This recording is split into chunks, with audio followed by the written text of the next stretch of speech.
Hello, welcome to my studio. This is Jim with Sketching with Jim. Note the dots that I've put on the page there. I kind of looked at the different heights of the buildings and their relationship to each other and put a few dots on the page just to give me an idea when I'm drawing of where I want to get with the certain points. It kind of helps with the placement and the size of things. And it also lets you know that you can fit the whole layout on the piece of paper that you're using.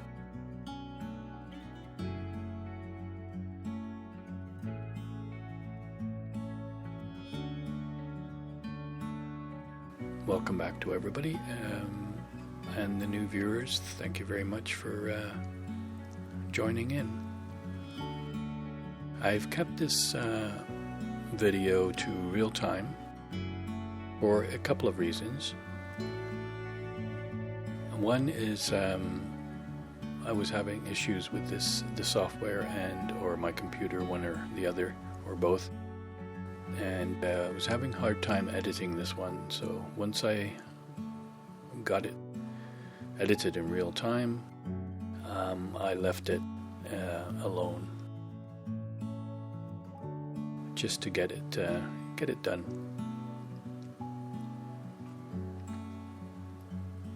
Anyway, although this is real time, the same speed as I was doing it, I have edited out a lot of the little pauses in between making lines. You may have noticed a couple I left in there at the beginning. It's kind of a little wiggle that I do with the pen, kind of lining things up and sizing things up before I actually put a mark. This kind of gives you an idea of the speed I was drawing at.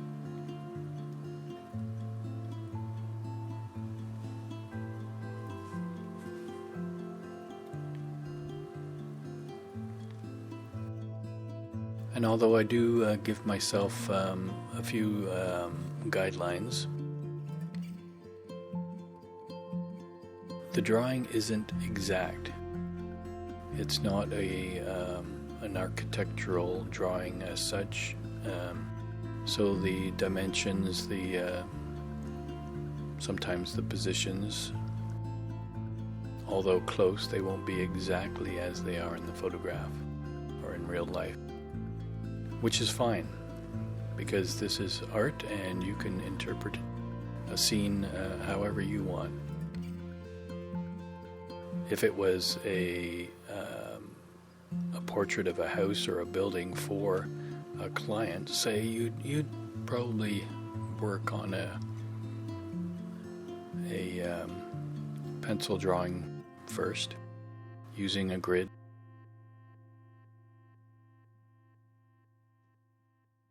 To get the proportions and the placements exactly right.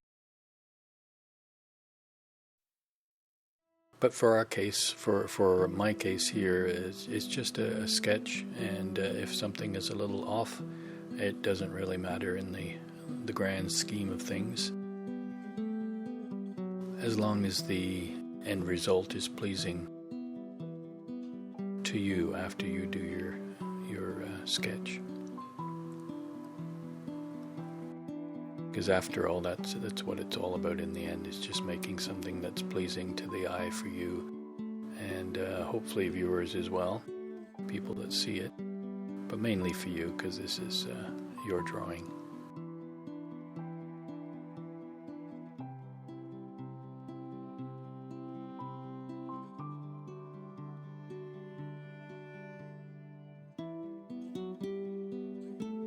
I had a little bit of a slump maybe a week ago, and all the drawing I was doing for almost a week, it wasn't coming out properly. It didn't feel right. It wasn't comfortable. So could have been for a number of reasons. I was trying to keep up with doing it for YouTube and losing the original purpose of my drawing, which is just for fun. So what I did is I just took some paper and sat down and, without filming or anything, and just doodled as I have in the past, just doing kind of a little still lives or bits and pieces of scenes. So I'd do a little tiny building, like a 1 inch by 1 inch or whatever, and maybe a table or something on the same page.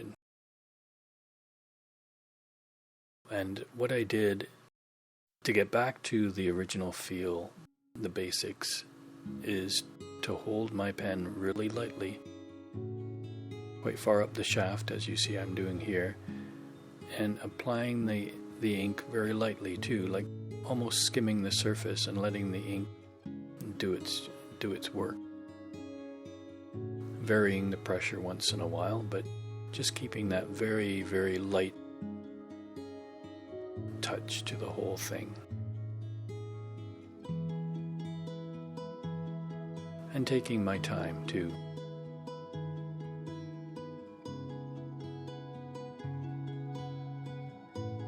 Every once in a while, when you feel you're under a little bit more pressure, say you're outdoors drawing and there's people around and you just want to get a little sketch done,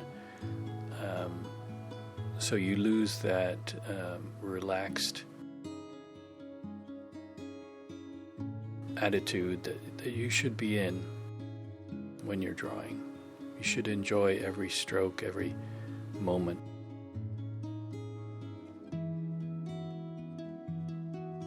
Be able to just relax and make lines slowly and study the subjects, and make sure when you make a line it's a line that you want to be there, not something that is pressured to be on your page just to put something down.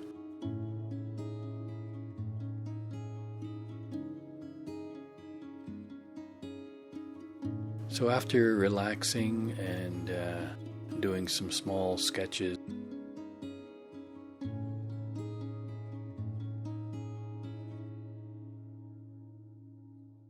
I felt a lot better, and then I got back into these drawings again, just enjoying them and taking my time.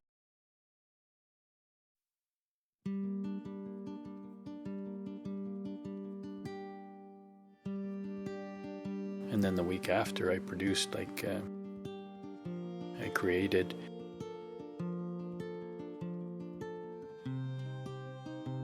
maybe half a dozen drawings in a couple of days. I admit they're not huge drawings, but when you're in the mood, even the small drawings are really important.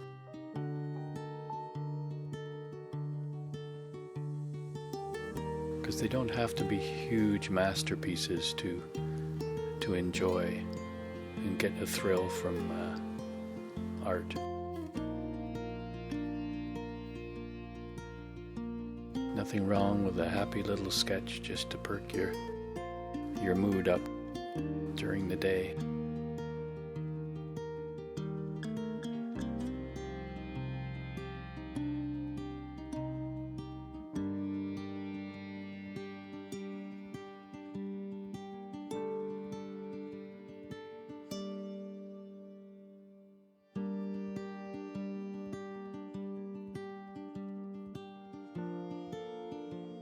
And there's quite a few comments from viewers that are just starting out drawing or just trying a different medium for a change.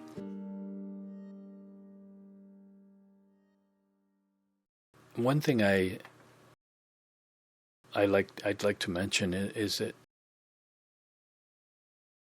although people like this style of my drawings, and copying is or trying to replicate a drawing is a good practice. But don't get too tied to it. Let the freedom of the art come out, because it's in everybody, I believe. Just let it come out. Don't get stuck to too many ways of doing things that other people do. Sure, you can incorporate some techniques or whatever into your drawings, like I've done with that background within the trees.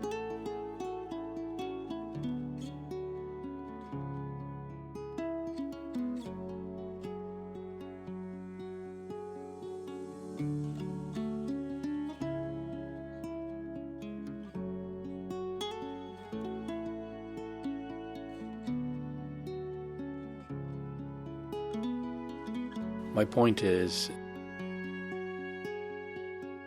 I used one little technique and I've incorporated it into my style, which is great, because you don't want to change your own style to follow somebody else's way of doing things. I've tried that. I've done that over the years, maybe not on purpose, and it's totally thrown me off. Made me lose my perspective on what drawing comes from me.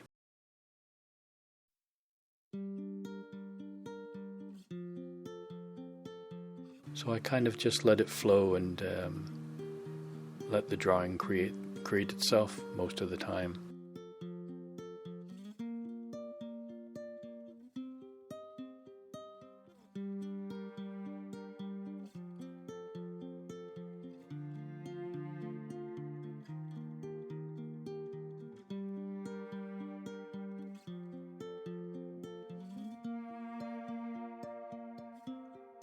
One thing that always is important is the shading in a drawing.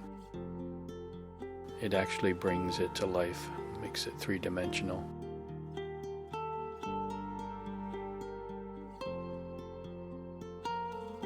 This hatching is a good way to do the shading with ink. And these are just parallel lines very close together. I'm doing them quite fast, and they're not perfect, but they're close enough to give that shading effect.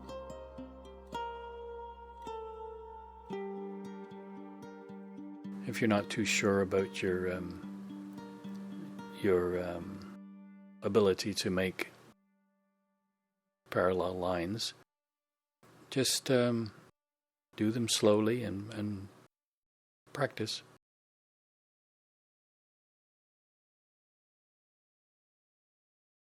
Like, I'm doing them quite fast, but you don't have to do them that fast.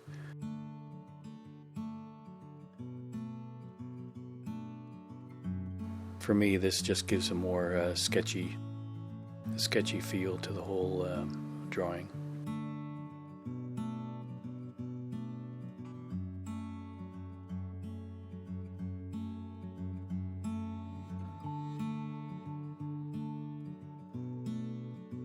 And after I've done most of the drawing, then I go back over a few lines that I'd like a little darker.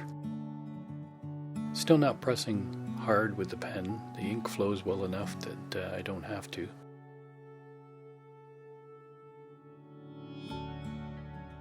But you can see those little darker lines around certain parts kind of make the building stand out a little bit more, especially the small one in the foreground, the small shrine.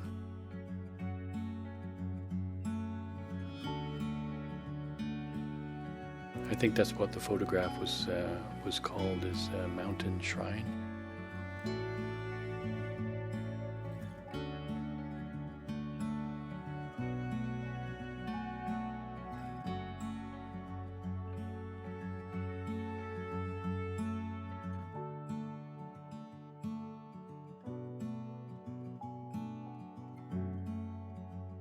The painting again, I've edited out the little bits that don't really matter to you guys, like when I take the brush and go and dip it in the paint. And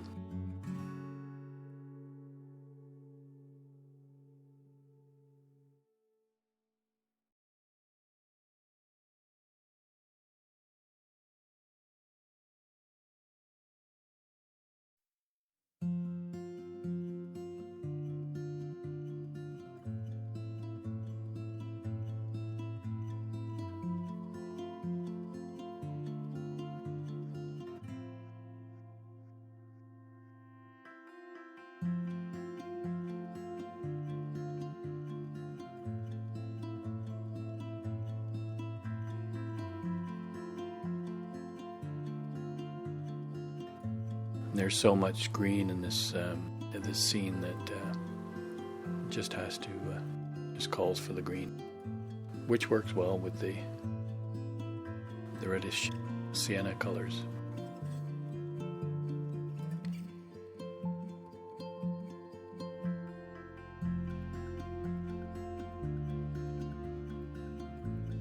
A little bit of darker shades on the shadow sides of the trees.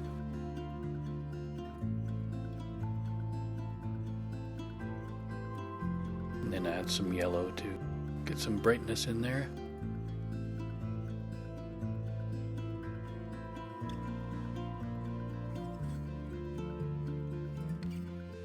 I like the way the little pathway or the road came around the building from the foreground, so I didn't have to change that at all to lead the viewer into the scene.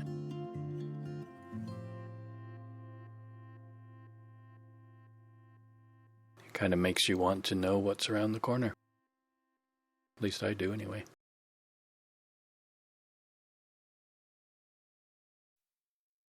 Such a peaceful scene. You can imagine just walking down this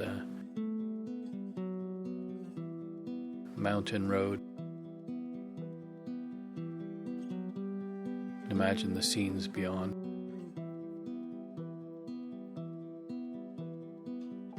Such a peaceful little place. You'd probably just stop here and rest for a while.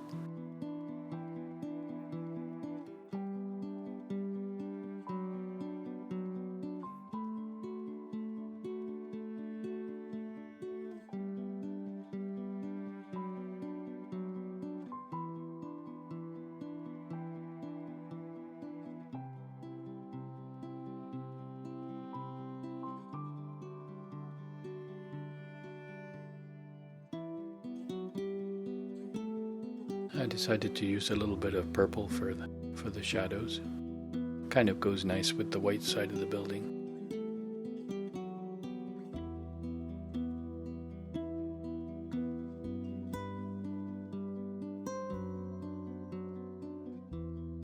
Although it kind of works, I realized after that maybe I put too much of a watery mix on that, the shadow under the eaves of the barn.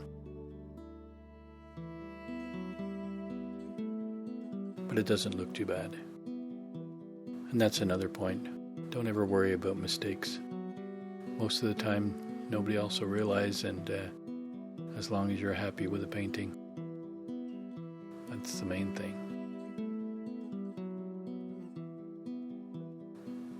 So thanks for dropping by again, and come again, and thank you so much for all the wonderful subscribers and viewers and commenters,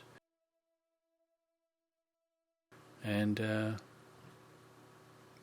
take care.